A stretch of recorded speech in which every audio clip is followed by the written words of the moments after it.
वो कहते हैं ना चढ़ता सूरज है इंडिया अब, इट्स राइजिंग पावर, तो it is foolish for Saudi Arabia not to come closer to India.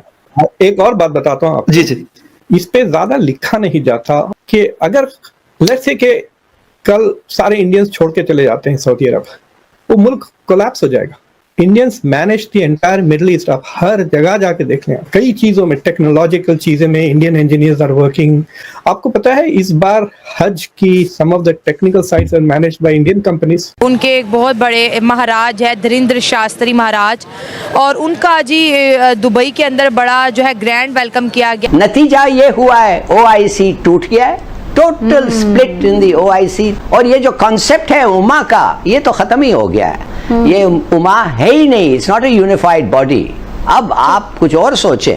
I have a feeling कि द साउदीज आल्सो थिंक कि वो जितना इंडिया के करीब आएंगे, Pakistan will bend backwards to support Saudis. समझ रहे हैं आप? Right. That means Pakistan will have to get in line. तो इंडिया के लिए तो ये मेजर डिप्लोमेटिक विक्ट्री है कि one of the leaders of the Muslim world is on its side. तो Pakistan was very close to Saudi Arabia, but the relationship was कि Saudi वो जुर्रत से बात करते हैं सर, हमारी तरह बुज़दिल लोग नहीं है, वो पागल नहीं बना सकते आप हमें। अब ये सोशल मीडिया का दौर है, लोग पढ़ लिख चुके हैं, लोगों को पता।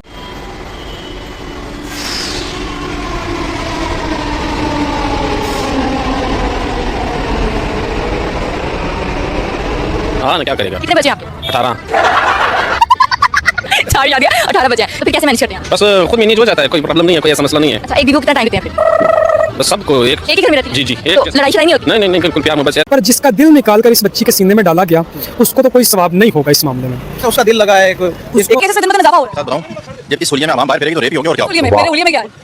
मेरे उलिये में क्या है? मैं कह रहा हूं जब सुलिया में आएंगी, शर्ट पहनी होगी, टाइट पहनी होगी। स्कर्ट पहनी होगी, मैंने स्कर्ट पहनी। आपको एक मुसलमान मर्द दुपट्टा उड़ाने लगा था भरे बाजार में, देखा था ना आपने कहा भी कि अरे भाई तुम्हारा इस्लाम दुपट्टे से शुरू हो गया, दुपट्टे पे क्यों खत्म होने लगता है? और यही बात मैं भारत में बोलती हूँ कि साजिद रशीदी साहब यहाँ मत देखो, यहाँ देखो, यहाँ देखो कि नाजिया का दिमाग कितना तेज चलता है, मेरी शक्ल देखो, तुम उधर देखते ही क्यों हो? साहब को कि मेरी जहानत देखिए, मेरी जहानत, आप मेरी छाती मत देखिए। और यहाँ पर एक साथ 200 पेशेंट्स का ट्रीटमेंट किया जा सकता है और ये हॉस्पिटल मुकम्मल तौर पर सोलर एनर्जी पर चलेगा और यहाँ पर AI का इस्तेमाल किया जाएगा। इसी के साथ साथ मिनी क्यूब हॉस्पिटल में एक्सरे, ब्लड टेस्ट, वेंटिलेटर और मेडिकल किट का इंतजाम भी मौजूद है। और सबसे इंटरेस्टिंग बात यह है कि हमारे हमसाए मुल्क भारत ने इसको डेवलपिंग कंट्री के लिए बनाया है। ये है अपने आप में एक क्यूब हॉस्पिटल, एक मिनी क्यूब हॉस्पिटल जो कई लोगों की जान बचा सकता है। इसका नाम है आरोग्य मैत्री क्यूब और इसको प्रोजेक्ट भीष्म के अंडर भारत ने बनाया है। और जो फीचर्स हैं इस मेडिकल क्यूब के, ये कमाल के हैं। 200 लोगों का ट्रीटमेंट ये कर सकता है, सिर्फ 12 मिनट में इसको आप सेटअप कर सकते हैं। सोलर एनर्जी से ये चलेगा, बैटरी यूसेज यहाँ पे है तो बहुत इजीली आप इसको कहीं पे सेटअप कर सकते हैं। और यहाँ पर आर्टिफिशियल इंटेलिजेंस का इस्तेमाल होगा डेटा एनालिटिक्स के लिए फॉर रियल टाइम मॉनिटरिंग। और इस छोटे से क्यूब में x ray, blood testing, ventilators, injuries को ट्रीट करने का इक्विपमेंट सब कुछ होगा। और ये क्यूब इंडिया ने स्पेशली बनाया है उन डेवलपिंग कंट्रीज के लिए जहाँ पे काफी बार आपदा आती है और इमीडिएटली वहाँ पे हॉस्पिटल्स अवेलेबल नहीं होते। मैं आपको ये बता दूं कि ये मैत्री क्यूब आने वाले समय में कई लोगों की जान बचाने वाला। वीडियो देखी, कैसी लगी? अच्छी इनोवेटिव चीज़ है ये जैसे हमारा लास्ट पेंडेमिक का सिचुएशन बना था तो उस हालातों के लिए ये चीज़ बहुत अच्छी। Trying to improve its relations not only with India बल्कि नरेंद्र मोदी के साथ personally there is a lot of personal diplomacy। पिछले 3-4 साल में सऊदी अरेबिया के इन्वेस्टमेंट्स भी बढ़ गए, so there are lots of financial relations और अब कल्चरल रिलेशंस भी बढ़ने लगे हैं। मैं सुना कि योगा बहुत पॉपुलर हो गया है सऊदी अरब में, तो इसकी वजूहत क्या है जी? There are 2 or 3 reasons. एक कि नरेंद्र मोदी उन्होंने जेन्युइनली बहुत कोशिशें की, खास तौर से गल्फ और मिडल ईस्ट के मुल्कों के साथ ताल्लुकात बढ़ाने की इंडिया की। प्लस वो कहते हैं ना चढ़ता सूरज है इंडिया अब, इट्स राइजिंग पावर, तो it is foolish for Saudi Arabia not to come closer to India. एक और बात बताता हूँ आपको, जी जी, इस पे ज्यादा लिखा नहीं जाता कि अगर लेट्स से कि कल सारे इंडियंस छोड़ के चले जाते हैं सऊदी अरब, वो मुल्क कोलैप्स हो जाएगा। Indians manage the entire middle east. आप हर जगह जाके देख लें, कई चीजों में, टेक्नोलॉजिकल चीजें में Indian engineers are working. So Saudi Arabia recognizes कि India is a source of technological assistant. आपको पता है इस बार हज की some of the technical sites are managed by Indian companies. Narendra Modi sahab गए थे सऊदी अरब, उसके बाद स्ट्रेटेजिक पार्टनरशिप काउंसिल एस्टैब्लिश हो गया। So India is helping Saudi Arabia actually manage their relationship। Yes, strategic जो policy partnership council है। तो आप देख रहे हैं कि दोनों फ्रंट्स पे आगे बढ़ रहे हैं। Saudi have committed to nearly $45 billion investment in India.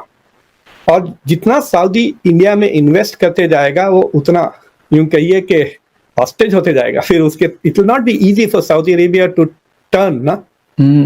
So I have a feeling कि इंडिया और सऊदी अरब के बीच में जो ताल्लुकात है वो गहरे होते जाएंगे, deeper and deeper. So Pakistan was very close to Saudi Arabia, but the relationship was कि Saudi was like always thought कि it is the boss. तो मेरे ख्याल से Saudi Arabia did not respect Pakistan's autonomy. तो जब Imran Khan started playing gilli danda with Erdogan and Mahathir, और वो जो याद है, तो आपको Saudi pressure पर Imran Khan did not show up for that conference. I know बिल्कुल। अगर हम सियासी पॉइंट ऑफ व्यू से देखें, हमारे हाई ऑफिशियल से लेके लो बिलो द बेड तक, वो हर बंदा उसका एजेंडा ही है कि हमें कहीं ना कहीं बगैर कुछ किए हुए कुछ मिल जाए। और जो आपने बात की ये अच्छी बात है कि हाँ ये हकीकत है और ये एक बीटर रियलिटी है कि वो उधर दुबई में मंदिर बन रहे हैं। आप दुबई की बात करते हैं, यहाँ तो क्लब्स और मंदिर जो हमारा जो मेन स्ट्रीमिंग हमारा मेन सिटी है जिसके लिए हम कोशिश रहते हैं, जो सऊदी है वहाँ पे चेंज कर रहा है। बिल्कुल उन्होंने ये पॉलिसी इख्तियार कर ली हुई है। बेसिकली ये जो रिलीजियस बेस पे नहीं है, ये बेसिकली सारे का सारा एक जो एलिमेंट है ना वो एक बिजनेस डील है। तो मतलब रिलीजन अलग और बिजनेस को इम्पोर्टेंस ज़्यादा मिल रही है, और India business point of view से एक बड़ी मार्केट है, तो डेट्स वाई उनको ज़्यादा प्रिविलेज मिलती है। जैसे हिंदू महाराज धीरेन्द्र शास्त्री को रॉयल फैमिली रिसीव करती है, रॉयल गाड़ियों में क्या शाहाना इस्तकबाल होता है, उनके आने के शादियाने जो है